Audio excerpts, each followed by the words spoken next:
Kryeministri i detyrë i Kosovës Albin Kurti ka thënë se Kosova ka nevojë për një marrëdhënie të re mes pushtetit dhe opozitës në mënyrë që t'i kalojë marrëveshjet jetike ndërkombëtare dhe ta zgjedhë presidentin e ri të vendit për ta shmangur një krizë të re politike. Neve na duhet në kuvend ta shohim se a ka atmosferë për një raport të ri qeveri-opozit.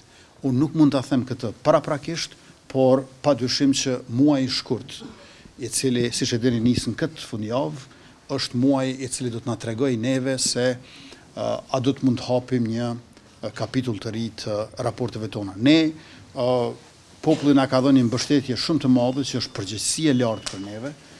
Për formimin e qeverisë nuk do të kemi asnjë problem, por për 2/3 e votave, kur nevojiten në kuvend, prej marrëveshjeve ndërkombëtare e deri te rizgjedhja e presidentes apo zgjedhja e presidentit, ne kemi nevojë për bashkëpunim me opozitën, por nga ana jon gatishmëria dhe interesimi ekziston.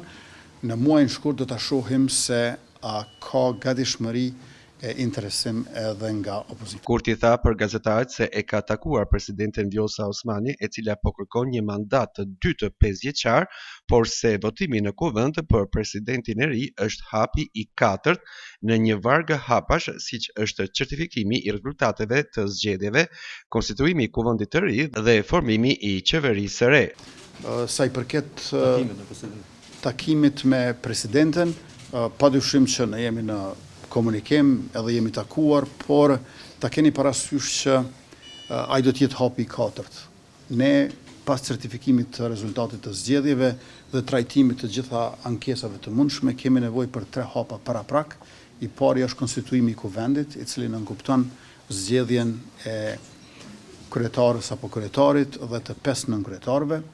Pastaj është formimi i qeverisë dhe na duhet që menjëherë të fillojmë me vendimet për marrëveshjet ndërkombëtare. Partia në pushtet e Kurtit, Lëvizja dhe Vendosje, i fitoi zgjedhjet e parakohshme parlamentare të 28 dhjetorit, duke i marrë 57 vende në kuvendin me 120 vende dhe pritet ta formojë së shpejti qeverinë e re për një mandat të tretë 4 vjeçar.